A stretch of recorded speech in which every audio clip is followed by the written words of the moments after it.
Police departments worldwide are undergoing significant transformations due to technological advancement, globalization, and evolving public expectation. While new trends improve policing efficiency, they also introduce challenges that require innovative solutions. This discussion highlights key emerging trends in law enforcement and the challenges that police department face today. Challenges faced by the police department first was rise of transnational crime and terrorism. Criminal organizations operate across borders, making it difficult for police department to track and prosecute offenders. Drug trafficking, human trafficking, money laundering, and terrorism require global intelligence sharing and coordinated countermeasures.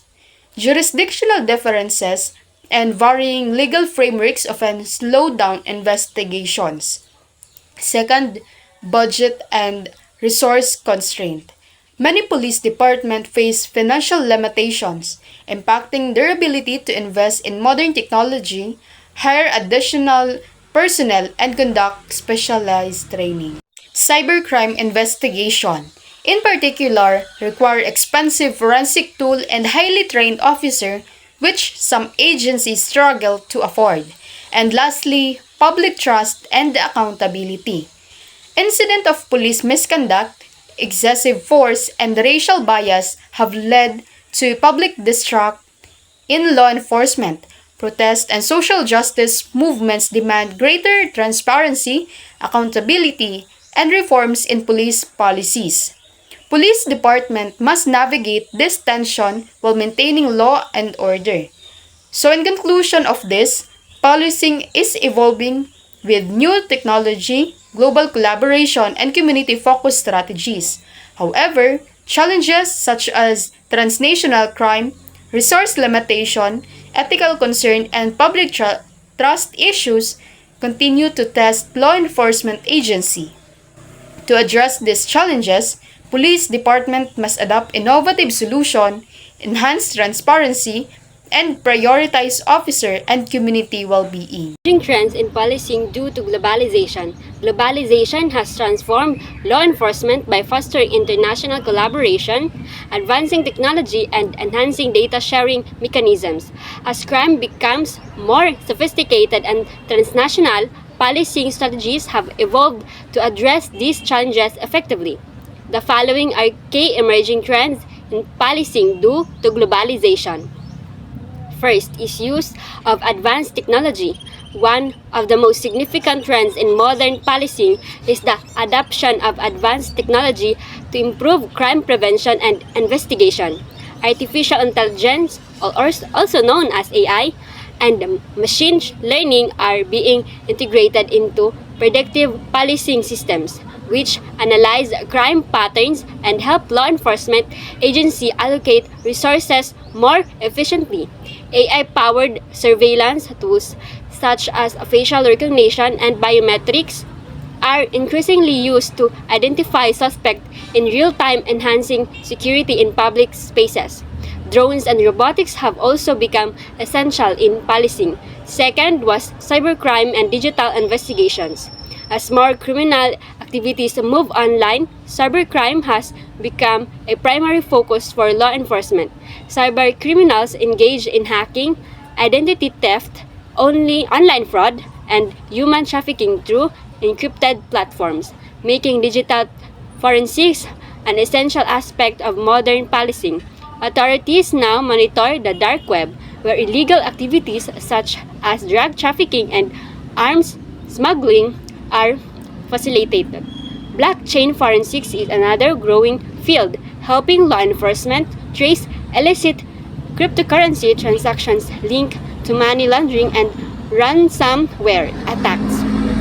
In conclusion of this statement, the globalization of crime has necessitated a shift in policing strategies, emphasizing technology, data sharing, and international cooperation.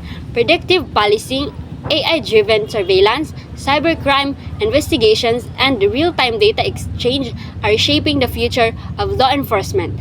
As criminals continue to adapt, policing must evolve to stay ahead, ensuring public safety in an increasingly interconnected world. Challenges of globalization in policing. Globalization has transformed crime into a transnational issue, making policing more complex. While technology and international cooperation have improved law enforcement efforts, globalization has also introduced several challenges. Police force must navigate jurisdictional conflicts, cultural differences, resource limitation, and evolving criminal activities. And this is the challenges that globalization has possessed, including jurisdictional conflicts and legal barriers. One of the most significant challenges of globalization in policing is the issue of jurisdictional conflicts. Criminals operate across borders, but police authority is typically restricted to national or local. This creates difficulties when investigating international crimes, such as human trafficking, cybercrime, and drug smuggling. Different countries have varying laws, extradition treaties, and policing standards, which complicate international investigations. For example, a suspect involved in cybercrime may commit offenses in multiple countries, but differences in data privacy laws may prevent authorities from accessing crucial evidences. Similarly, some nations refuse to extradite suspects, making prosecution challenging. Criminal organizations take advantages of the global trade routes, digital currencies, and weak governance in some regions to operate, and law enforcement agencies must constantly adapt to these evolving threats, requiring international intelligence sharing and counter-terrorism coordination. To conclude this, globalization has reshaped crime and policing, requiring law enforcement agencies to collaborate across borders. However, jurisdictional conflicts, cultural differences, resource limitation, transnational crime, and privacy concerns make global policing complex. Addressing these challenges requires stronger international legal frameworks, technological investment, and ethical policing practices to ensure effective law enforcement in a global. Future trends and global policing. As globalization continues to advance, policing will undergo significant transformations driven by technological advancements, evolving crime trends, and increased international cooperation. Law enforcement agencies will need to adapt to new challenges, including cybercrime, transnational crime, and ethical concerns regarding surveillance and privacy. Below are key predictions about the future of global policing, including expansion of artificial intelligence or AI and predictive policing. AI will play an increasingly important role in crime prevention and law enforcement. The development of global cybercrime task forces will allow law enforcement agencies to combat hackers, online fraudster, and digital extremists more effectively. Lastly was enhanced cybercrime and digital forensic capabilities. Cybercrime will continue to be a major concern for law enforcement. The rise of deepfake technology, ransomware, and AI-generated cyber threats will require police departments to invest heavily in cybersecurity training and digital forensic. Blockchain forensic will become a standard tool for tracking illicit cryptocurrency transactions linked to money laundering and organized crime. Law enforcement agency will collaborate with technology companies to monitor encrypted communication platforms while criminals operate. In conclusion, the future of policing will be shaped by globalization, technological advancement, and the evolving crime policy. AI-driven surveillance, robotic policing, cybercrime countermeasures, and international collaboration will become central to law enforcement strategies. However, ethical concern regarding privacy, data security, and human rights will require government to balance security with civil liberties.